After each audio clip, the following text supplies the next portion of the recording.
Good morning students. मेरे आज हम चैप्टर शुरू करेंगे heredity and evolution. Heredity and evolution.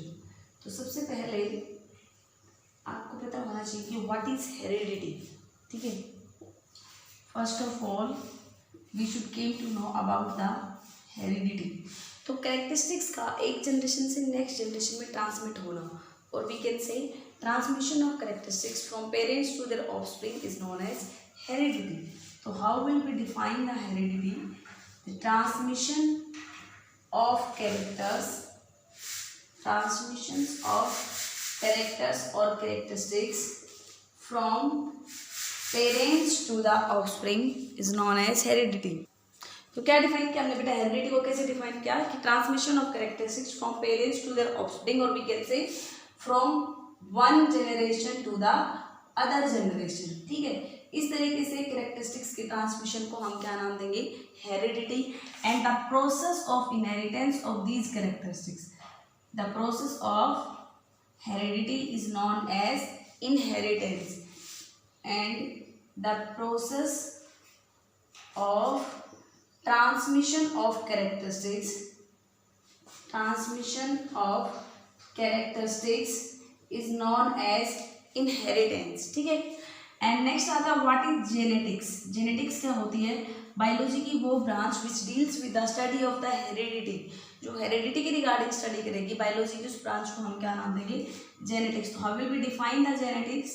The branch of biology, the branch of biology which deals with study of heredity, or we can say study of inheritance of the characteristics is known as genetics। ठीक है, अब genetics के regarding हमें बहुत सारी important चीज़ें पढ़नी है। सबसे पहले we should came to know about the father of genetics. कौन से साइंटिस्ट को फादर ऑफ जेनेटिक्स कहा गया? तो father of genetics was ग्रीगर George Mendel. ठीक है, ग्रीगर जॉर्ज मेंडल ने फर्स्ट टाइम किसके बारे में स्टडी किया था? ट्रांसमिशन ऑफ कैरेक्टरिस्टिक्स के बारे में स्टडी किया था, and he gave very important laws in the genetics, जिसकी वजह से हमने इसको क्या नाम दिया? Gregor George Mendel. थोड़ा सा मेंडल के बारे में भी डिस्कस करेंगे कि मेंडल कौन थे, कहाँ से थे, और क्या वो एग्जैक्टली एक रियल में एक साइंटिस्ट थे या नहीं। तो वो एक साइंटिस्ट नहीं थे, उसके बावजूद भी उन्होंने जेनेटिक्स का फादर कहा जाता है, क्योंकि उनका जो एक्सपेरिमेंट था, जो उनका वर्क था पी प्लांट के ऊपर, वो इतना ज़्यादा फेमस हुआ था कि उसकी वजह से हमें जेनेटिक्स के बहुत सारे डिफरेंट एस्पेक्ट्स के बारे में स्टडी करने को मिला। ठीक है, तो अब हम सबसे पहले थोड़ा सा ग्रीगर जॉर्ज मेंडल के बारे में स्टडी करते हैं कि why he is known as father of genetics. बेटा जो मेंडल थे वो कब बोर्न हुए थे? 1822 के अंदर एक विलेज था जिसका नाम था सिलिशियन नाम का एक विलेज। कहाँ का? कौन से कंट्री का? ऑस्ट्रिया का। ठीक है, ऑस्ट्रिया के सिलिशियन विलेज के अंदर इनका बर्थ हुआ था, and he belongs to very poor farmer family. ठीक है, फर्स्ट ऑफ ऑल जो ग्रीगर जॉर्ज मेंडल थे, he was not a scientist. वो क्या नहीं था? वो एक साइंटिस्ट नहीं था, लेकिन उसने काफ़ी सारे इम्पोर्टेंट स्टडीज़ की इस चीज़ के बारे में। 21 ईयर का था वो, 21 ईयर का। उस टाइम पे उसको ब्रून के ऑस्ट्रिया के अंदर एक ब्रून चर्च का मॉन्क बना दिया गया था। ठीक है, उसने मोनेस्ट्री ज्वाइन कर ली थी। He was a monk. ठीक है, सेंट थॉमसन एट द ब्रून। ठीक है, और ब्रेनो के अंदर जो चेकोस्लोवाकिया के अंदर था 1843 में, एट द एज ऑफ 25 की एज पे उसे वियना भेजा गया। 25 की एज में उसे वियना भेजा गया, किसकी स्टडी करने के लिए? फिजिक्स और बॉटनी के बारे में। ठीक है, Mendel was sent to the university of the Vienna for the study of the botany and physics, और 14 years तक वो एज ए टीचर काम किया। उसने एज ए टीचर वर्क किया 14 years तक। किसने? मेंडल ने। ठीक है, और जब वो जब वो वियना से वापस लौटा तो he was as a teacher. उसने teacher of physics and natural science, physics and natural science का वो क्या था, टीचर था। लेकिन क्या होता है कि किसी इंसान का जो इंटरेस्ट होता है वही उसे क्यूरियस बनाता है चीज़ों के बारे में जानने के लिए।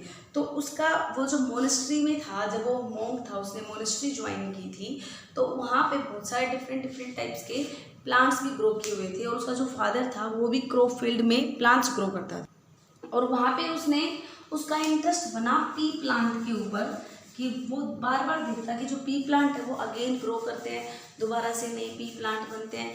इस तरीके से उसका इंटरेस्ट जागा इस पी प्लांट में कि ऐसा क्या होता है कि पी प्लांट से नेक्स्ट भी पी प्लांट ही बन जाते हैं। तो उसने इसको देखना शुरू किया और क्यूरियोसिटी के कारण उसने इसके ऊपर स्टडी करनी शुरू कर दी। ठीक है, क्या करनी शुरू कर दी, इस पी प्लांट के ऊपर उसने स्टडी करनी शुरू कर दी। इसका जो जॉर्ज मेंडल था, ये शुरुआत में जॉर्ज मेंडल ही था, लेकिन जब वो मोनेस्ट्री में था तब उसके नाम क्या भी ग्रीगर लगा। तो जब वो ब्रून के अंदर था तो उसे ग्रीगर वर्ड और मिला था, वहाँ से ग्रीगर जॉर्ज मेंडल बना। अब बात आती है उसने पी प्लांट के ऊपर कौन सा एक्सपेरिमेंट शुरू किया, हाइब्रिडाइजेशन एक्सपेरिमेंट उसने स्टार्ट किया पी प्लांट के ऊपर। बिगिनिंग के अंदर जो मेंडल थे उन्होंने पी प्लांट के बहुत ज़्यादा कैरेक्टरिस्टिक्स स्टडी करना शुरू किया था। उसने 34 पेयर्स लिए थे और उनके ऊपर स्टडी किया, लेकिन उसको कोई एग्जैक्ट रिजल्ट मिल नहीं पा रहा था एग्जैक्टली जिस तरीके से वो सोच रहा था। तो उसने सोचा कि ज़्यादा कैरेक्टर हो गए, थोड़ा कम करते हैं। कम कैरेक्टर लेके उसने 22 कैरेक्टर लिए, उनके ऊपर स्टडी किया, तो भी उसे बिल्कुल एग्जैक्ट रिजल्ट नहीं मिला। और फाइनली उसने 7 पेयर्स ऑफ कैरेक्टरिस्टिक्स के ऊपर एक्सपेरिमेंट करके अपने रिजल्ट को एनालाइज किया। ठीक है, ये तो कुछ जनरल सी बातें थी मेंडल के बारे में। लेकिन मेंडल ने अपनी स्टडी करने के बाद, रिजल्ट को एनालाइज करने के बाद भी मेंडल का जो वर्क था वो पब्लिश नहीं हो पाया, लोगों तक उस मेंडल के वर्क को पहुंचाया ही नहीं गया। और उसका क्या रीज़न रहा था कि मेंडल का जो वर्क था दैट रिमेन्स अनरिकॉग्नाइज्ड। ठीक है, उसका वर्क अनरिकॉग्नाइज हुआ और 1884 के अंदर किडनी फेलियर की वजह से उसकी डेथ हो गई। अब रीज़न ये आता है कि मेंडल का वर्क क्यों अनरिकॉग्नाइज्ड रहा और कब फिर उसके वर्क को एक पहचान मिली। तो उसका रीज़न क्या था बेटा, Mendel work remains unrecognised because of some reason. सबसे पहले तो मेंडल एक ऐसे साइंटिस्ट थे, एक ऐसे बॉटनिस्ट हुए, एक ऐसे फिजिशियंस हुए जिन्होंने पहली बार बायोलॉजी के अंदर स्टैटिस्टिकल टूल्स को यूज़ किया। जो स्टैटिस्टिकल टूल थे जैसे कि फिनोटिपिक जीनोटिपिक रेशो, थोड़ा मैथमेटिकल जो डेरिवेशन थी, वो पहली बार इन्होंने यूज़ किया फर्स्ट टाइम। तो फर्स्ट टाइम स्टैटिस्टिकल जो टूल्स अपनाए गए थे, तो कोई भी उस टाइम पे बायोलॉजी में इस बात को एक्सेप्ट करने के लिए रेडी नहीं था कि बायोलॉजी में मैथ्स को यूज़ करके भी कोई कैलकुलेशन की जा सकती है। दूसरी बात, उस टाइम पे जिस ड्यूरेशन में मेंडल ने वर्क किया था, बायोलॉजिकल वर्ल्ड था that was dominated by the Darwin's work. ठीक है, एट दैट टाइम, उस टाइम पे क्या था बेटा कि biological world is dominated by the Darwin.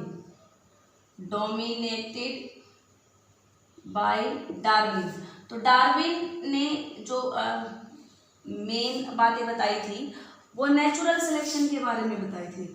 उसके अकॉर्डिंग क्या था कि जो कुछ भी एनवायरनमेंट के अंदर हो रहा है, जो कुछ भी हमारे अंदर चेंजेस आ रहे हैं, वेरिएशंस आ रहे हैं, they all are due to the natural selection. कि नेचर जिन चीज़ों को फेवर करता है वो तो चीज़ें हमारी बॉडी में बनती चली जाती हैं, और नेचर जिन चीज़ों को फेवर नहीं करता है वो हमारी बॉडी से रिड्यूस होनी शुरू कर जाती हैं। तो उसने नेचुरल सिलेक्शन के ऊपर जोर दे रखा था।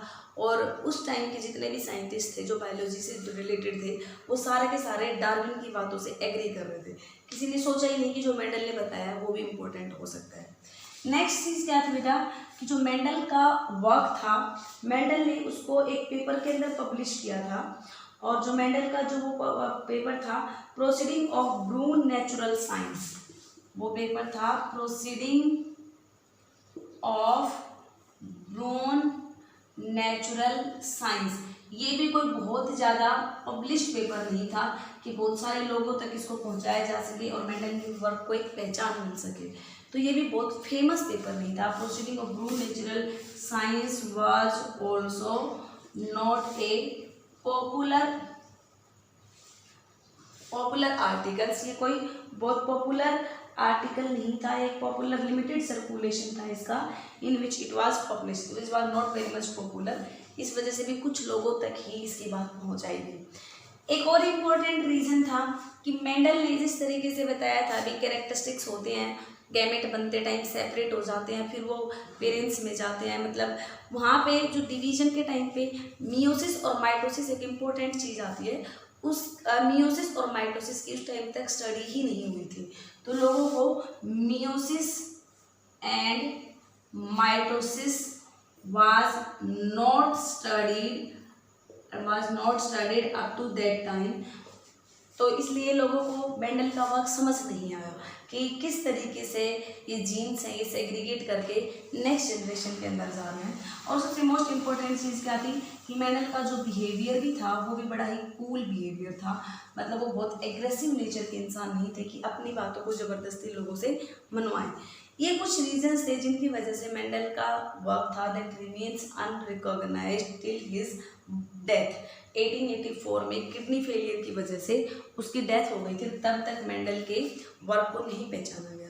फिर बात आती है कि मेंडल के वर्क को कब पहचान मिली और कब जाके मेंडल के वर्क को जेनेटिक्स में यूज़ किया जाने लगा और उसके जो भी इलाज उसने दिए थे उनको यूज़ करके जेनेटिक्स को एक नया रूप दिया गया।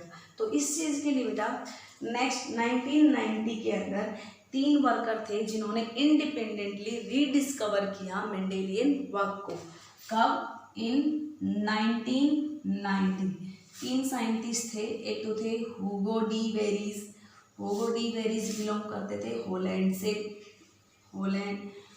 दूसरे साइंटिस्ट थे बेटा जिनका नाम था हुगो डी वेरीज के बाद में कार्ल कॉन्स जो जर्मनी के थे, Carl Correns which belongs to the Germany. And जो तीसरे साइंटिस्ट थे जो ऑस्ट्रिया से बिलोंग कर रहे थे उनका नाम था टेशर्स मार्क, ठीक है, जो टेशर्स मार्क थे they belongs to the Austria. इन तीनों साइंटिस्ट ने independently again rediscover the Mendelian work, उन्होंने मेंडेलियन वर्क को रीडिस्कवर किया और उसको एक बहुत ही पब्लिश पेपर के अंदर, जो एक बहुत ही पॉपुलर पेपर था उसके अंदर उसके वर्क को क्या किया गया, पब्लिश किया गया 1901 के अंदर। हुगो डी वेरीज थे, एक पे find out the paper of Mendel and got it published in the flora. इन्होंने मेंडल के वर्क को रीडिस्कवर किया और देखा कि मेंडल ने तो वाकई में बहुत इंपॉर्टेंट चीज़ें बताई थी जो हमारे लिए बहुत बेनिफिशियल हो सकती हैं। और ये जो हुगो डी वेरीज थे इन्होंने जो मेंडल का पेपर पब्लिश हुआ था ब्रून proceeding of Brunn natural science उसको मिला और उसको अगेन उन्होंने 1901 के अंदर उसको अगेन रीपब्लिश्ड किया इन द फ्लोरा, जो कि एक काफ़ी फेमस बुक थी, उसके अंदर फ्लोरा में उसको पब्लिश किया और तब जाके मेंडल के वर्क को पहचान मिली और ये पता चला कि जो मेंडल ने हमें लॉज दिए थे, जो कार्ल कॉन्स ने उनके लॉ को फिर से नाम दिया गया law of segregation and law of independent assortment, कहा कि ये लॉ तो काफ़ी इंपॉर्टेंट थे। And after the death of the Mendel was given Nobel prize, उसके वर्क के लिए मेंडल को बाद में नोबेल प्राइज़ मिला। ये साइंटिस्ट भी वैसे बहुत अच्छे थे कि इन्होंने अपना टैग ना लगा के उसको मेंडल का ही वर्क रहने दिया और नोबेल प्राइज़ के लिए क्रेडिट मिला हमारे मेंडल को। And after that Mendel was known as father of genetics, इस वजह से मेंडल को फादर ऑफ जेनेटिक्स कहा जाने लगा। ठीक है, ये तो कुछ बातें थी कि मेंडल ने क्या काम किया था, किसके ऊपर किया और क्यों उसे फादर ऑफ जेनेटिक्स कहा जाने लगा और क्यों इतने टाइम तक मेंडल का वर्क है वो अनरिकॉग्नाइज्ड रहा। लेकिन अब हम आगे क्या डिस्कस करेंगे बेटे, अब हम आगे डिस्कस करेंगे कि जो मेंडल ने एक्सपेरिमेंट किया था, मेंडल का जो एक्सपेरिमेंटल प्लांट था वो कौन सा था। मेंडल का एक्सपेरिमेंटल प्लांट कौन सा था भाई, पी प्लांट। और पी प्लांट को दूसरा क्या नाम देते हैं, पाइसम सेटाइवम। ठीक है, पाइसम सेटाइवम नाम दिया गया था। मेंडल ने इस पी प्लांट को स्टडी किया और इसके फाइनली कितने कैरेक्टर को स्टडी किया मेंडल ने 7 कैरेक्टरिस्टिक्स को स्टडी किया। अब कई बार ये रीज़न आता है कि रीज़न ऑफ मेंडल्स सक्सेस, कि मेंडल को सक्सेस होने के क्या रीजन थे। तो उसका मेन रीजन तो ये आता है कि उसने पी प्लांट को स्टडी किया, ठीक है। तो उसका पहला रीजन था ही सेलेक्ट पी प्लांट। और कई बार क्वेश्चन ये आ जाए कि why pea plant is studied, कि उसने पी प्लांट को ही क्यों सेलेक्ट किया, और पी प्लांट को सेलेक्ट करने के पीछे मेंडल को कैसे सक्सेस मिली, इसका क्या रीजन था। तो बेटा रीजन ये था कि जो पी प्लांट का साइज बहुत स्मॉल था, was of very small size का था, तो उसको टेक केयर करना, उसको हैंडल करना इजी था। And produce large number of seeds बहुत ज़्यादा नंबर में प्रोड्यूस कर रहा था।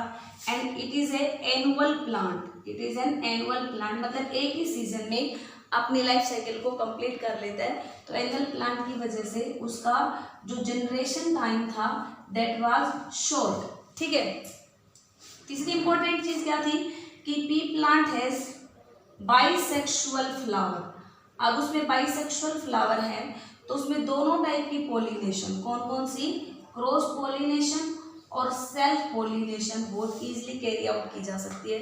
अब आप सोच रहे हो मैडम बाइसेक्सुअल है, इसका मतलब मेल फीमेल पार्ट दोनों एक ही फ्लावर पे प्रेजेंट है, तो हम ये बात तो एग्री करते हैं कि सेल्फ पॉलिनेशन हो सकता है। बट क्रॉस कैसे हो गया बेटा, क्रॉस पॉलिनेशन के लिए जो मेंडल ने अपना हाइब्रिडाइजेशन का एक्सपेरिमेंट दिया था, उस हाइब्रिडाइजेशन एक्सपेरिमेंट ने मेंडल ने बाइसेक्सुअल फ्लावर में से उसके स्टेमन को आर्टिफिशियली कट कर दिया। कैसे, artificially with the help of A sharp knife और सीजर। और स्टेमन को कट करना ही क्या कहा जाता है, that is known as emasculation. हम आपको हाइब्रिडाइजेशन के स्टेप्स बताएंगे कि मेंडल ने सेल्फिंग तो कर ली, गोट इट, लेकिन उसने क्रॉस पॉलिनेशन किया, उस एक्सपेरिमेंट को हाइब्रिडाइजेशन नाम दिया। वो किस तरीके से किया था वो हम आगे डिस्कस करेंगे कि उसने कौन कौन से स्टेप्स कैरी आउट किए थे हाइब्रिडाइजेशन एक्सपेरिमेंट को कैरी करने के लिए। तो अभी हम रीजन पढ़ रहे हैं कि पी प्लांट को सिलेक्ट करने के पीछे उसकी सक्सेस के क्या क्या रीजन थे। तो बाइसेक्सुअल फ्लावर थे, उसमें साइज स्मॉल था, लार्ज नंबर के सीड प्रोड्यूस थे, एनुअल प्लांट था। और इसके अलावा जो मेंडल ने कैरेक्टरिस्टिक्स चूज किए थे, they all are present on the different chromosomes, and if present on the same chromosome they will show cross क्या कह सकते हैं उसमें, segregation, कि all the characteristics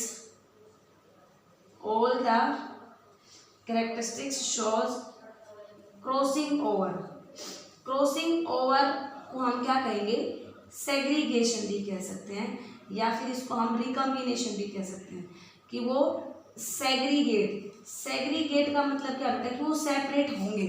ऐसा नहीं है कि कुछ जीन्स, देखो आप जब बहुत डिटेल में जेनेटिक्स को स्टडी करेंगे तो उसमें एक ऐसा भी आता है कि दो जीन ऐसे भी होते हैं जो साथ साथ रहते हैं, वो सेपरेट होते ही नहीं, तो उस फिनोमिना को लिंकेज कहते हैं। तो मेंडल लकी था कि उसने जो कैरेक्टर लिए उसमें लिंकेज नहीं था, वो सारे कैरेक्टरिस्टिक्स इंडिपेंडेंटली ट्रांसमिट हो रहे थे नेक्स्ट जनरेशन में, वो सेपरेट हो पा रहे थे। तो आप इतना याद रख लेना कि जो भी कैरेक्टरिस्टिक्स मेंडल ने चूज किए थे उनके लिए जो रिस्पॉन्सिबल जीन्स थे they will show crossing over, और वी कैन से रिकम्बिनेशन, और वी कैन से कि these genes will segregate independently, वो सेग्रीगेट कर रहे थे। These are the some reasons that Mendel select the pea plant, ठीक है। ये सारे के सारे इंपॉर्टेंट रीजंस थे। और सबसे इंपॉर्टेंट चीज़ क्या थी मेंडल ने, कि ही स्टडी वन कैरेक्टर, क्या क्या उसने, he study one character inheritance for 3 or more generation. उसने एक ही कैरेक्टर के इनहेरिटेंस को, one character inheritance for 3 or मोर, 3 या 3 से ज़्यादा जनरेशन तक उसने एक कैरेक्टर की इनहेरिटेंस को स्टडी किया, तब जाके उसने अपना कंक्लूजन दिया कि हाँ वाकई में ये वाला कैरेक्टर इस तरीके से ट्रांसमिट होता है। तो ये कुछ रीजंस थे बेटा जिसकी वजह से मेंडल को अच्छे रिजल्ट मिले, फ्रूटफुल रिजल्ट मिले, और वो अपने एक्सपेरिमेंट में सक्सेसफुल रहा, और जिसकी वजह से उसे इतनी बड़ी अचीवमेंट मिली that he was known as father of genetics, ठीक है। अब हम डिस्कस करते हैं कि मेंडल ने जो प्लांट लिया पी प्लांट, उसके 7 कैरेक्टर कौन कौन से हैं। पहला कैरेक्टर उसने स्टडी किया बेटा स्टेम हाइट। स्टेम हाइट की दो फॉर्म ली, एक उसका डोमिनेंट कैरेक्टर कि एक स्टेम तो टॉल होगा और एक स्टेम ड्वार्फ होगा। आप याद रखना जो भी कैरेक्टर डोमिनेंट होता है यहाँ पे आप लिख लेंगे कि this one is dominant character and this one is recessive character. Dominant को कैपिटल वर्ड से लिखेंगे, उसी को रिसेसिव फॉर्म को स्मॉल वर्ड से लिखेंगे। Stem height. सेकंड उसने सीड शेप में भी दो लिए गए, राउंड सीड जो कैपिटल आर से और रिंकल सीड जो कि रिसेसिव थे उसको स्मॉल आर से रिप्रेजेंट किया। तीसरा कैरेक्टर उसने लिया बेटा सीड का कलर। तो सीड के कलर में yellow was dominant and green was recessive जिसको स्मॉल वाई से रिप्रेजेंट किया गया। आपको याद रखना है कि डोमिनेंट कौन सा रिसेसिव कौन सा है। आपको बताया था ना मैंने कि कई बार यहाँ से भी क्वेश्चन आ सकता है कि which one of following is the recessive character, tall, round, yellow and wrinkled, ये दे रखे हैं तो आपको पता होना चाहिए रिंकल्ड है वो रिसेसिव कैरेक्टर। फोर्थ बेटा उसने कोड का कैरेक्टर। तो कोड की पहले तो उसने ली शेप और फिर लिया कोड का कलर। तो कोड की शेप में इन्फ्लेटेड कोड, इन्फ्लेटेड आप समझते हो फूली हुई पोड जो मटर की फली होती है जिसके अंदर पी के सीड्स प्रेजेंट होते हैं, अगर वो कम्प्लीटली फूली हुई तो इन्फ्लेटेड, और अगर वो बिल्कुल श्रिंक हो रखी है बिल्कुल पतली सी जिसमें बहुत छोटे छोटे सीड होते हैं तो वो कैसे होगी constricted seed, that will be known as constricted pod. Inflated को कैपिटल आई से लिखेंगे तो कॉन्स्ट्रिक्टेड को स्मॉल आई से लिखेंगे। पोड शेप हो गया। फिर बात आती है पोड का कलर। पोड का कलर, पोड के कलर में यहाँ इसका रिवर्स हो जाएगा। ग्रीन तो डोमिनेंट था जिसको कैपिटल जी से लिखा जाता है और येलो कैसा था रिसेसिव था जिसको स्मॉल जी से लिखेंगे। एंड लास्ट है उसके फ्लावर के कैरेक्टर। तो फ्लावर के कैरेक्टर में बेटा एक तो था फ्लावर का कलर और दूसरा क्या था बेटा फ्लावर की पोजीशन। ठीक है, तो फ्लावर की कलर की अगर हम बात करते हैं, फ्लावर के कलर की बात करें तो फ्लावर के कलर में वॉयलेट तो डोमिनेंट था जिसको कैपिटल बी से लिखा और वाइट रिसेसिव था जिसको हम स्मॉल बी से लिखेंगे। And last one was flower position. ये फ्लावर कहाँ पे प्रेजेंट है, या तो एक्साइल पोजीशन पे थे या फिर वो टर्मिनल पोजीशन में थे जिसको स्मॉल ए से लिखा गया। These are the different 7 characteristics of the pea plant which were studied by the Mendel, and he took 2 form of the characteristics. One was dominant and another was the recessive. सबसे important चीज़ क्या थी कि Mendel ने जो characteristics study किए थे वो pure line character थे। प्योर लाइन का मतलब क्या होता है कि वो होमोजाइगस कंडीशन के अंदर ही प्रेजेंट थे। अब मैं कुछ आपको टर्मिनोलॉजी बता देती हूँ जो हम आगे जेनेटिक्स में यूज़ करने वाले हैं। जब हम मेंडल के एक्सपेरिमेंट स्टडी करेंगे तो उसमें बीच बीच में बहुत सारे टर्म्स यूज़ होंगे।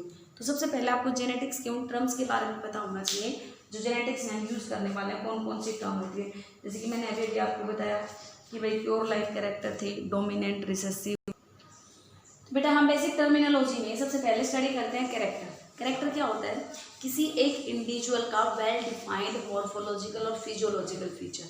फॉर एग्जांपल हम ये कहें कि उस इंसान की हाइट कितनी है, उसका कलर कैसा है, उसके बॉडी स्ट्रक्चर कैसा है, उसके हेयर्स का कलर कैसा है। तो these all are the characteristics. हम कैसे डिफाइन करेंगे, character is the well defined, character is the well defined morphological और physiological feature of an individual is known as character.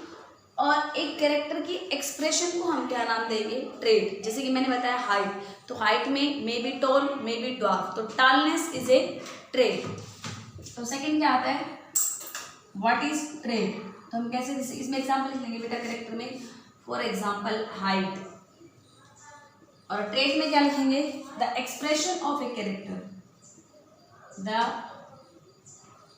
Expression of a character is known as trait. For example tallness, dwarfness is the expression of the height, then it is known as trait. And next one is unit factor, or we can say Mendelian factor or gene. Gene, what is gene? इसी को Mendelian factor भी कहा जाता है, because Mendel ने gene की जगह जो वर्ड यूज किया था वो फैक्टर था, बाद में जीन नाम दिया गया था। तो जो जीन की जो टर्म थी वो किसने दी थी, एक साइंटिस्ट थे जॉनसन। जो जीन की टर्म थी that was known as Johnson's, ठीक है, जॉनसन ने टर्म दी थी। लेकिन पहले जीन यूज नहीं होके क्या यूज होता था, फैक्टर यूज होता था, जो कि मेंडल ने यूज किया था, ठीक है। तो हम क्या कहते हैं बेटा, हेरिडिटी की या इनहेरिटेंस की वो यूनिट जो एक जनरेशन से नेक्स्ट जनरेशन में ट्रांसमिट करती है, that unit of inheritance is known as gene. उसको हम क्या नाम देंगे, जीन नाम देते हैं।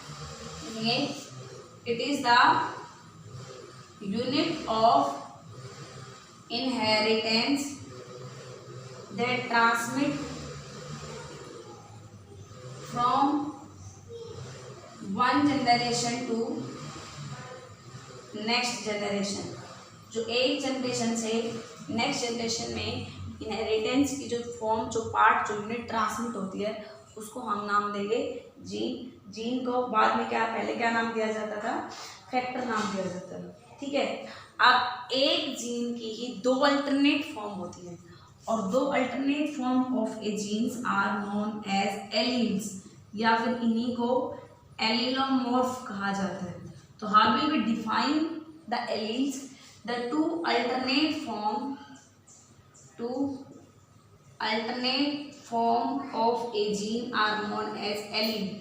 फॉर एग्जाम्पल हम यहाँ पे हाइट की बात करते आ रहे हैं, तो हाइट के लिए जो रिस्पॉन्सिबल जीन है वो ये वाला है, लेकिन इसकी दो अल्टरनेट फॉर्म होती है, एक कैपिटल टी तो एक स्मॉल टी। एक किसके लिए, एक टॉलनेस के लिए तो दूसरा ड्वार्फनेस के लिए। और इस वजह से ये दो अल्टरनेट फॉर्म दोनों ही एक जीन की क्या कहलाएंगी, एलील्स कहलाएंगी। इसको हम नाम देंगे एलील। ओके बेटा, नेक्स्ट आता है जीन लोकस। अब जीन्स कहाँ पे प्रेजेंट होते हैं, क्रोमोसोम पे प्रेजेंट होते हैं, लेकिन क्रोमोसोम पे वो स्पेसिफिक प्लेस, वो स्पेसिफिक जगह which is occupied by a gene is known as gene locus. Next one is gene locus. It is the specific site on the chromosomes या particular portion on the chromosomes where a gene reside, represent a single gene. इसलिए it is the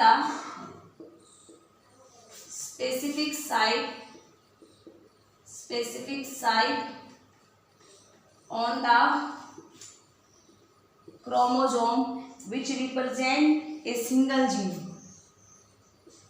which represent a single gene is known as gene locus। उसे हम क्या नाम देंगे, gene locus नाम देंगे।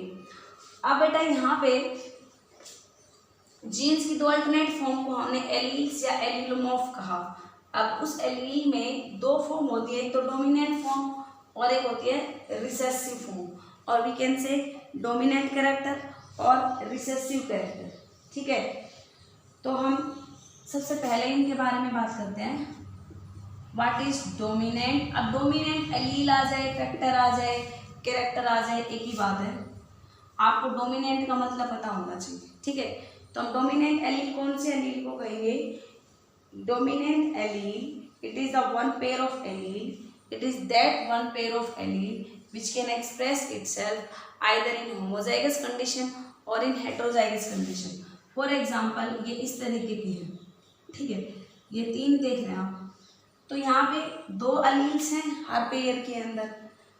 ये प्लांट, अब इनमें से मैंने आपको बताया था कैपिटल टी वाला तो टोल के लिए होता है, स्मॉल टी वाला रिसेसिव के लिए होता है।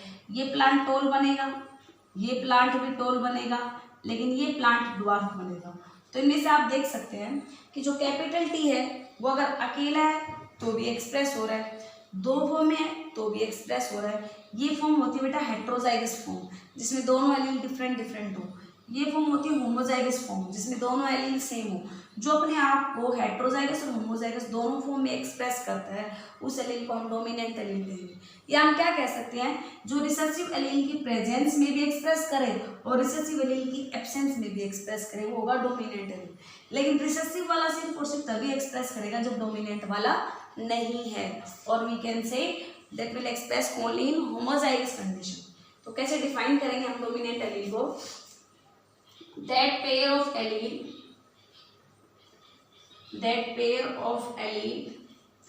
which can express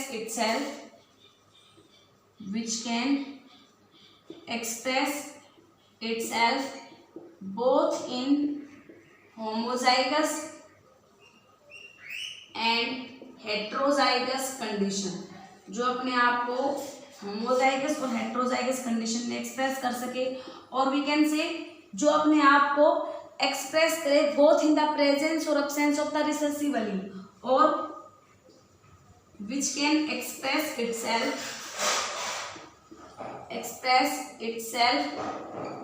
both in the presence or absence of recessive allele, जो अपने आप को रिसेसिव एलील की प्रेजेंस में भी एक्सप्रेस करे और रिसेसिव एलील की एब्सेंस में भी एक्सप्रेस करे। ओके, और यहाँ पे बेटा जो रिसेसिव एलील है, रिसेसिव एलील वो कौन सा होता है? It is that pair of allele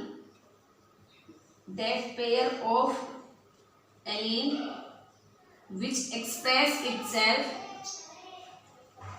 express itself only in homozygous condition, जो अपने आप को होमोजाइगस कंडीशन में एक्सप्रेस करे, और we can say which express itself only in the absence of dominant allele, जो कब एक्सप्रेस करेगा?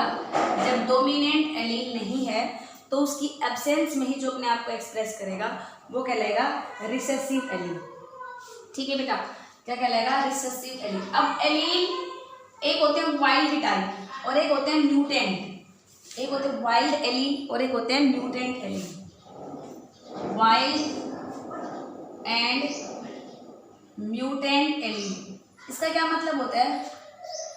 जो नॉर्मल फॉर्म में एलील प्रेजेंट है वो होगा वाइल्ड एलील, ठीक है, which was originally present in the population. और जो म्यूटेशन के बाद चेंज हो गया, अल्टरनेट फॉर्म बन गई एलील की, वो क्या कहलाएगी?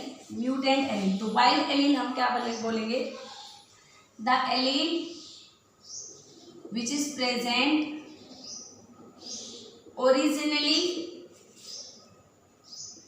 इन द पॉपुलेशन। जो पॉपुलेशन में ओरिजिनल एलील होता है वो होता है वाइल्ड एलील।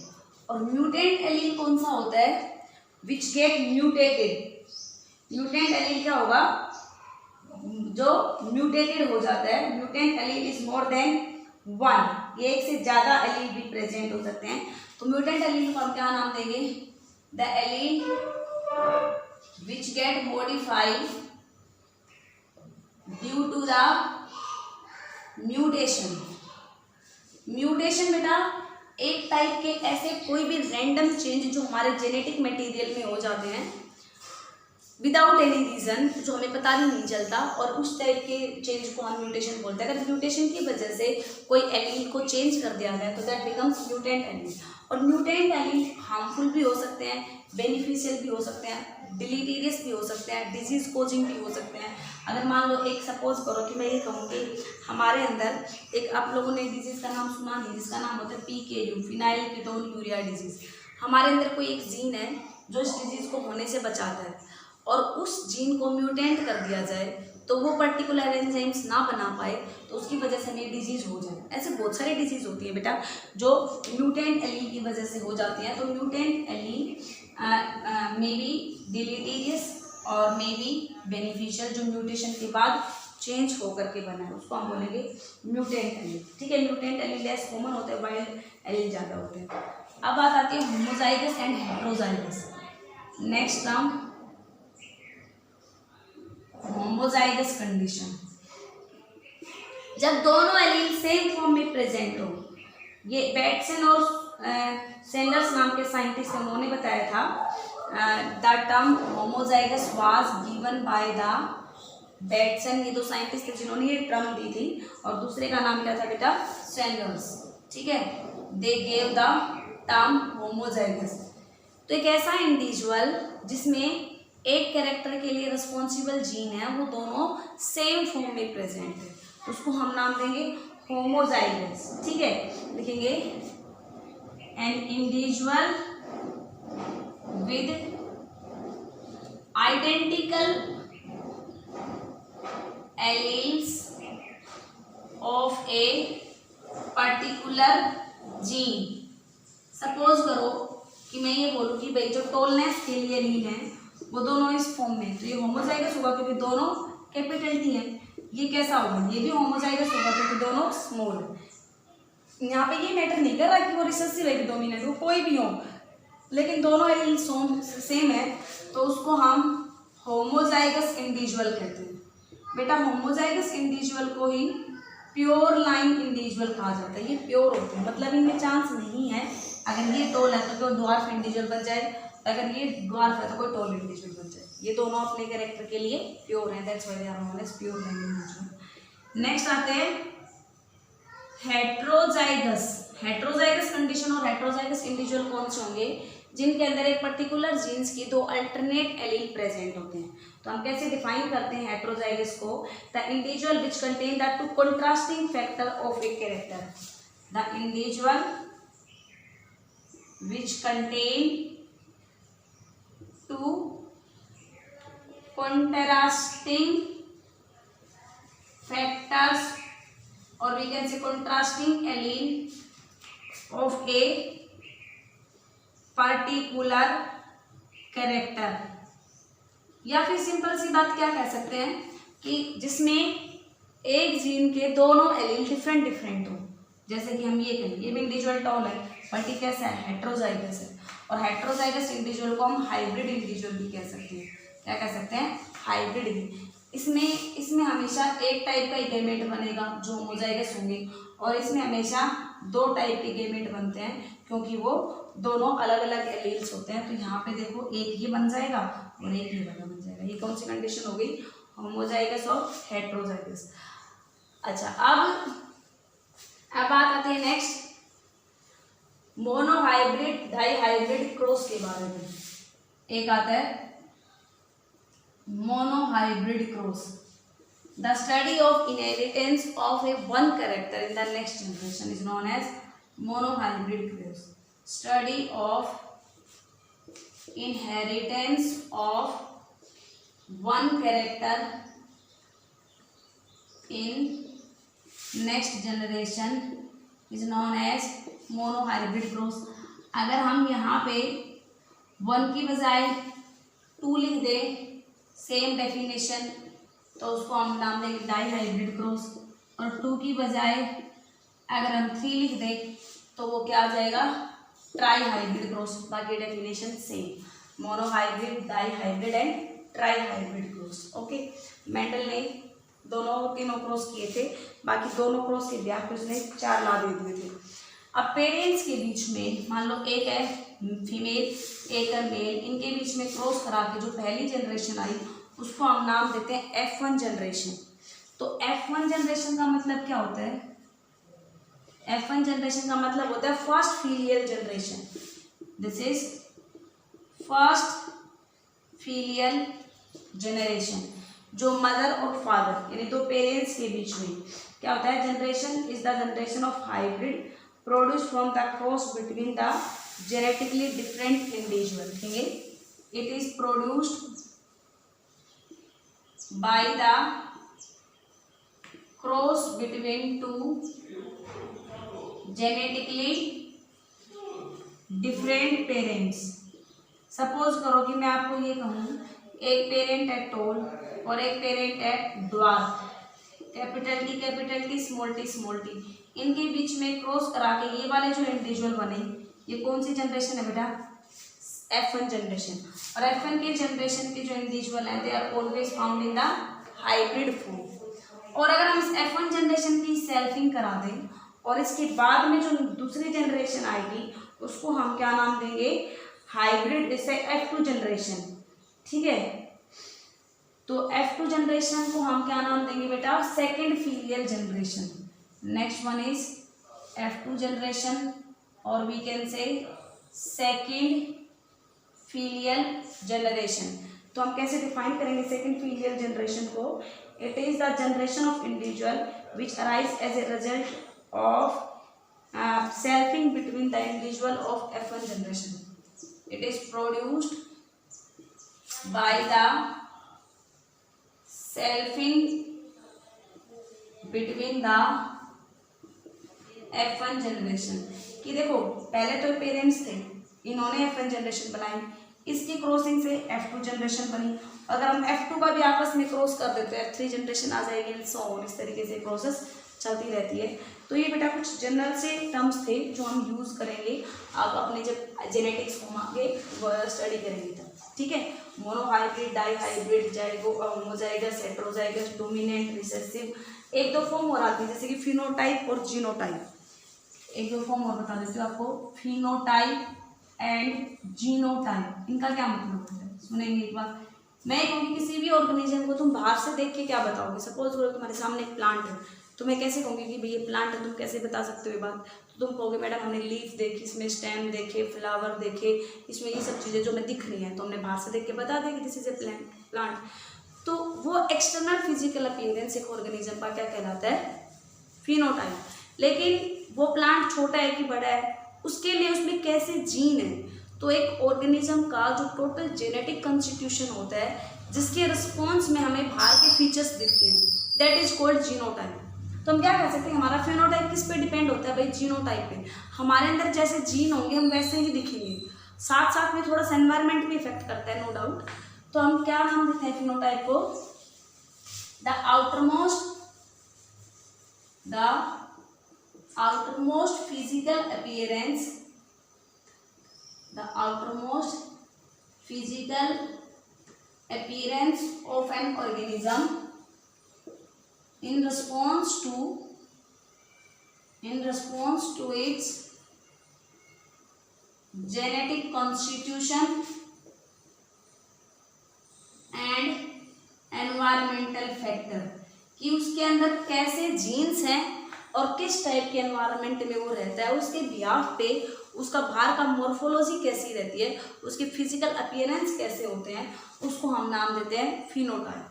और जीनोटाइप को क्या कैसे डिफाइन किया जाता है बेटा? कि genotype is the total genetic constitution, the total genetic constitution of an organism is known as genotype. उसको हम क्या नाम देंगे? जीनोटाइप नाम देंगे, ठीक है बेटा। और फॉर एग्जांपल एक प्लांट को मैंने बताया कि टोल, वो क्या है? फिनोटाइप। मैं बताऊँ उस प्लांट में ये जीन है या उसमें ये जीन है, ये क्या हो गया उसका? जीनोटाइप। एक ऑर्गेनिज्म में ये पता करना है कि उसकी बॉडी में जीन्स कैसे हैं, वो होगा उसका जीनोटाइप, और वो दिखता कैसा है, वो होगा उसका फिनोटाइप, ठीक है।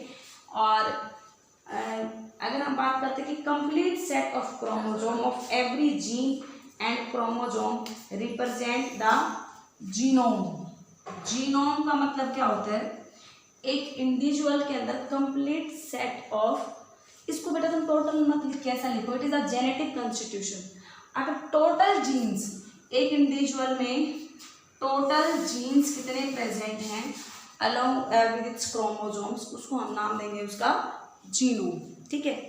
तो आज इस लेक्चर में इतना ही पढ़ते हैं। आगे नेक्स्ट लेक्चर में मैं आपको करवाऊंगी मोनोहाइब्रिड, डाईहाइब्रिड क्रॉस और मेंडल के एक्सपेरिमेंट के स्टेप। ओके बेटा, थैंक यू।